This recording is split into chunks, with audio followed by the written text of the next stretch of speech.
మాక్ drills కూడా చేయించింది. ఒకవేళ బాంబ్స్ కానీ, బ్లాస్ట్‌లు గాని జరిగితే మనం ఎలా సేఫ్ జోన్‌లోకి వెళ్ళాలి? ఎలా ఇతరులని రక్షించుకోవాలి? హాస్పిటల్స్‌కి ఎలా తరలించారు? ఇవన్నీ కూడా చేపిస్తుంది. మరి మనం పరిస్థితి ఇప్పుడు ఒకవేళ అటాక్ చేస్తే ఎలా ఉండబోతుంది? ఈ పూర్తి విషయాలన్నీ కూడా మనం తెలుసుకునే ప్రయత్నం చేద్దాం. సార్ చెప్పండి. ఒకవేళ వాళ్ళు గనక అటాక్స్ చేస్తే మాత్రం ఎలా ఉండబోతుంది? అండ్ మరొక పక్క ఆల్రెడీ ఎప్పుడైతే మన వాళ్ళు ఉగ్రవాద సంస్థల పైన అటాక్ చేశారో వాళ్ళు కూడా ముఖ్యంగా మసూద్ అజహర్ అతను కూడా ఒక లెటర్ రిలీజ్ చేశాడు. మీ పైన ఖచ్చితంగా మేము కక్ష చర్యలు తీసుకునే ప్రయత్నం ఉంటుందంటూ కూడా. యాక్చువల్‌గా పాకిస్తాన్‌కి మనకి బలాబలాలు చూస్తే పాకిస్తాను మన దాంట్లో ఒక పదో వంతు కూడా లేదు. సో, అంత బలహీనంగా ఉంది అన్నిట్లో. ఈ ఆర్మీ పరంగా మనం 50 లక్షలు ఉంటే పాకిస్తాన్‌లో 10 లక్షలు కూడా లేరు.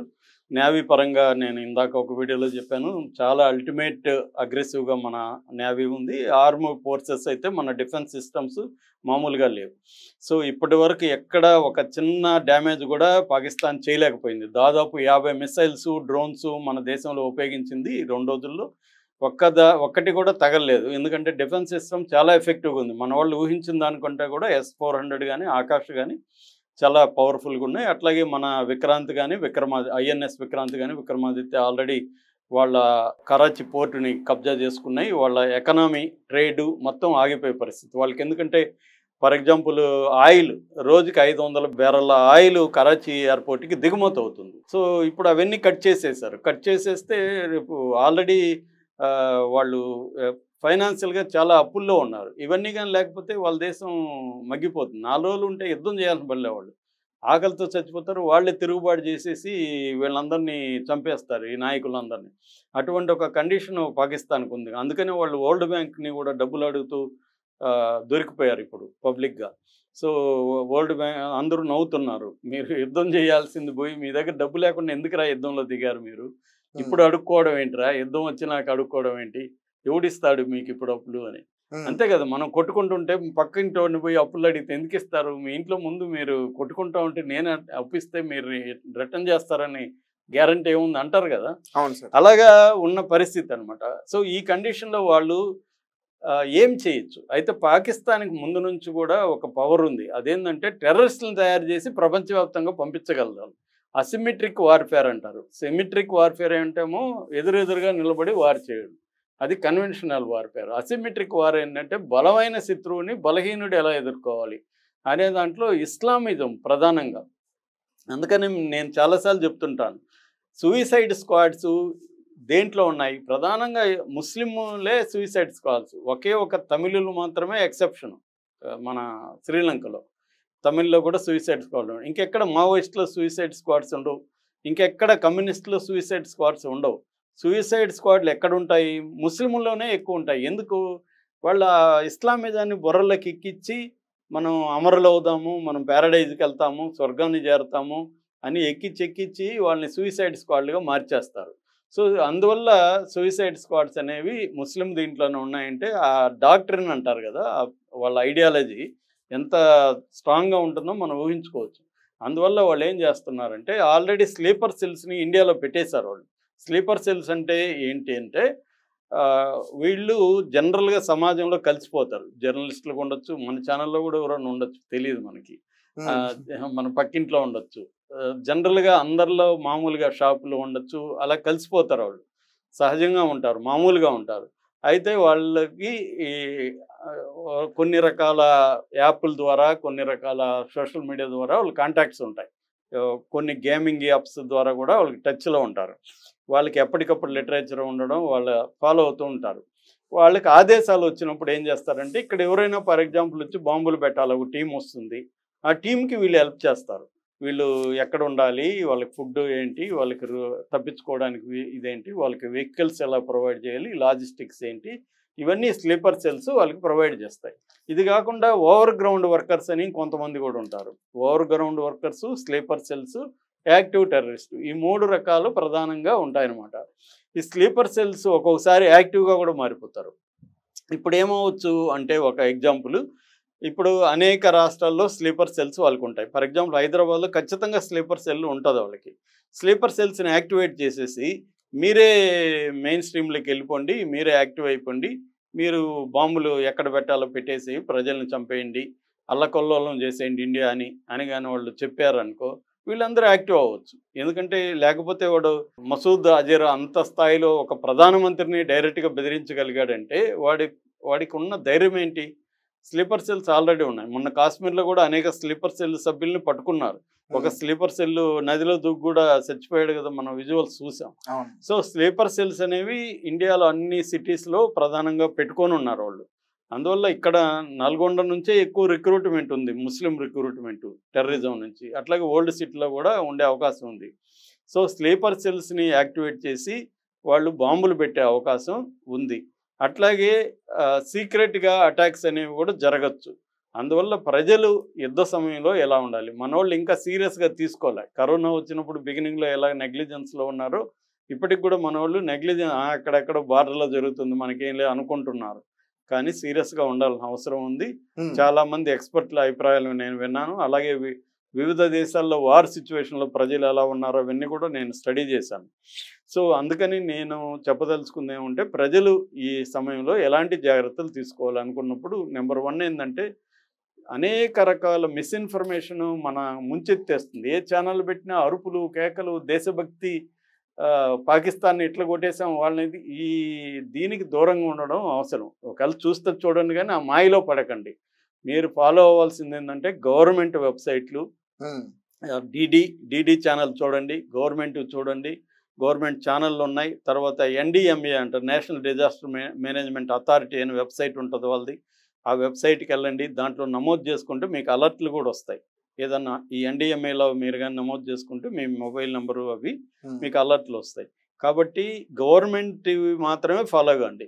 ఎందుకంటే అనేక పుకార్లు షికార్లు చేస్తున్నాయి కాబట్టి ఆ టెన్షన్ వచ్చేస్తుంది. అందువల్ల ఈ ఒకవేళ సరదాగా చూసి ఎంజాయ్ చేసినా ఫాలో అయ్యేది మాత్రం గవర్నమెంట్ ఛానల్స్ని, మన అఫీషియల్ ఛానల్స్ని మాత్రమే. వాళ్ళు చెప్తున్న జాగ్రత్తలు అవన్నీ కూడా అవన్నీ తీసుకోవాలి, వాళ్ళది ఫాలో కావండి. రెండవది, ఎమర్జెన్సీ కిట్ ఒకటి ఏర్పాటు చేసుకోండి. ప్రతి ఇంట్లో ఒక ఎమర్జెన్సీ కిట్ పెట్టుకోవాలి. ఎమర్జెన్సీ కిట్లో ఏమేమి ఉండాలంటే, ఫుడ్ అంటే పెరిషబుల్ ఫుడ్ కాకుండా ఎక్కువ కాలం ఉండేది, బిస్కెట్లు కానీ ఇట్లాంటి ఫుడ్, చాక్లెట్స్, బిస్కెట్స్ ఎక్కువ 2 ఏళ్ళు 3 ఏళ్ళు ఉంటాయి కదా ఎక్స్పైరీ డేటు, అలాంటివి పెట్టుకోవాలి.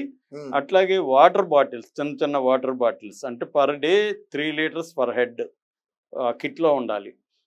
తర్వాత ఫ్లాష్ లైట్, చిన్న ఫ్లాష్ లైట్ పెట్టుకోవాలి. ఎందుకంటే రేపొద్దున మన ఫోన్లు పనిచేయకపోవచ్చు. అట్లాంటప్పుడు ఏంటంటే ప్రతి ఒక్కరూ ఒక రేడియో పెట్టుకోవాలి, చిన్న రేడియో. ఫోన్ పనిచేయకపోయినా బ్యాటరీ రేడియో ఉంటే రేడియోలో మనకు అలర్ట్లు వస్తాయి. కాబట్టి రేడియో ఉండడం అవసరం. అట్లాగే బ్యాటరీస్, సరిపోయేంత బ్యాటరీస్ ముందే పెట్టుకోవాలి. First aid kit compulsory. అంటే ట్యాబ్లెట్స్, మనకేమన్నా జబ్బు ఉంటే, మనకు ఫర్ ఎగ్జాంపుల్ నాకు డయాబెటీస్ ఉంది, డయాబెటిక్స్ సంబంధించి ట్యాబ్లెట్స్ అవి నిల్వలు ఉంచుకోవాలి. అట్లా ఎవరికి ఏమన్నా జబ్బులు ఉన్నా అవి కాకుండా ఫస్ట్ ఎయిడ్ కిట్, గాయాలు తగిలినప్పుడు ఇమీడియట్గా దానికి ఇది పెట్టుకోవడం. అట్లాగే హార్ట్ అటాక్ లాంటివి వస్తాయనుకున్నప్పుడు దానికి పెట్టుకోవడం. ఇలాంటి వాళ్ళ ఏజ్ గ్రూపు, వాళ్ళకున్న హెల్త్ ఇష్యూస్ని బట్టి ఆ మెడికేషన్స్ పెట్టుకోవాలి. అట్లా కాటను, బ్యాండేజ్ క్లాత్ ఇట్లాంటివి. అవి కాకుండా ఐడీస్ మన దగ్గర పెట్టుకోవాలి. మనకున్న ఐడి, రేపొద్దున యుద్ధంలో ఎవడు టెర్రరిస్టో ఎవడు ఇదో తెలియదు. గవర్నమెంట్ బయటికి వెళ్ళామంటే నువ్వు ఐడి అనేది ఇంపార్టెంట్. అందువల్ల ఐడీస్ పెట్టుకోవాలి. అట్లాగే క్యాష్ పెట్టుకోవాలి. మనం ఇప్పుడు ఏమైపోయినాం, అందరం కూడా ఈ దీనికి అలవాటు అయిపోయినాం. ఏది గూగుల్ పేకి, పేటిఎంలు, వీటికి అలవాటు అయిపోయి ఫోన్లలో కొట్టేస్తున్నాం. అట్ట కాకుండా క్యాష్ దగ్గర పెట్టుకోవడం కూడా ఇంపార్టెంట్. ఎందుకంటే రేపొద్దున యుద్ధం అనేది వస్తే బ్యాంకులు ఆగిపోతాయి. ఎందుకంటే సైబర్ వార్ఫేర్ కూడా జరిగే అవకాశం ఉంది. సైబర్ వార్ఫేర్ జరిగితే బ్యాంక్స్, ATMలు ఇవేవి పనిచేయవు, మన యాప్లు పనిచేయవు. అప్పుడు మనకు డబ్బులు క్యాష్ ఉండాలి. క్యాష్ లేకపోతే మనం ఏది కూడా కొనలేము. పైగా రేట్లు కూడా పెంచేస్తారు అందరూ. కాబట్టి క్యాష్ దగ్గర పెట్టుకోవాలి. ఇవి ప్రధానంగా ఒక ఎమర్జెన్సీ కిట్ అంటారు దీన్ని ప్రతి ఒక్కరు పెట్టుకోవాలి. ఒకవేళ ట్రావెల్ చేస్తుంటే కార్లోనో వెహికల్లో పెట్టుకోవాలి. ఆఫీస్కి వెళ్తే ఆఫీస్లో ఉండాలి. ఇది వెంట ఉండాలి మన కిట్ అనేది. మూడవది, సేఫ్ షెల్టర్స్ చూసుకోవాలి. మన ఇల్లు ఉంది, ఇంటి దగ్గర సేఫ్ షెల్టర్ ఏంటి, ఒకవేళ బాంబ్ అటాక్ చేస్తే, ఇంకోటి చేస్తే సేఫ్ షెల్టర్ ఎక్కడుంది. మన ఇండియాలో ఈ కల్చర్, ముఖ్యంగా మన సౌత్లో ఈ కల్చర్ లేదు. నార్త్లో కొన్ని చోట్ల ఈ కల్చర్ ఉంది, ముఖ్యంగా బార్డర్ ఏరియాలో. ఇక్కడ అది లేదు. మనకి ఎందుకంటే గిల్టర్లు ఏమి ఉండవు మనకి. అందుకని ఏం చేస్తారంటే బేస్మెంట్, కిటికీలు లేని ఏరియాలో బేస్మెంట్లో ఏమేమి ఉన్నాయి, మనం ఒకవేళ ఏమన్నా అటాక్ జరిగితే మనం దగ్గరలో ఏ అపార్ట్మెంట్లో బేస్మెంట్ ఉంది, ఇవన్నీ మనం చెక్ చేసుకొని రెడీగా గుర్తుపెట్టుకొని ఉండాలి. ఒకవేళ ఎమర్జెన్సీ వస్తే ఎట్లా మనం వెళ్ళాలి అనేది ముందుగా ప్రిపేర్డ్గా ఉండాలి. మన ఆఫీస్ అయినా ఇల్లు అయినా ఎక్కడికి ఎలా వెళ్ళాలి అంటే, ఫర్ ఎగ్జాంపుల్ దగ్గరలో షాపింగ్ కాంప్లెక్స్ ఉంది, అక్కడ ఖచ్చితంగా బేస్మెంట్ ఉంటుంది, అక్కడికి వెళ్ళిపోవడం ఆ టైంకి. ఇది ఇంపార్టెంట్. అందుకని ముందుగానే మీరు అది చూసి పెట్టుకోవాలి. అలాగే మాక్ డ్రిల్స్ ఏమన్నా అయినప్పుడు అది చేయాలి. అట్లాగే బ్లాక్అవుట్ మొత్తం పవర్ పోయే అవకాశం ఉంది.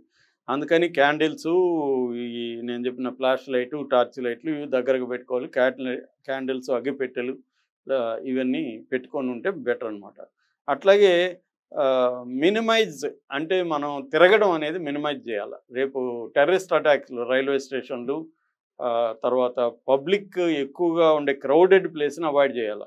ఒకవేళ విధి లేకుండా వెళ్తే మనం వెళ్ళి దాన్ని ముందుగా ఎక్కడ ఇప్పుడు రైల్వే స్టేషన్ ఉంది, బాంబులు వేస్తే ఎలా వెళ్ళాలి, ఎట్లా పారిపోవాలి. ఇప్పుడు మనం సినిమా చూడడానికి ఒక థియేటర్కి వెళ్ళాం, ఆ థియేటర్లో సడన్గా బాంబులు వస్తే ఎక్కడికి పోతాం?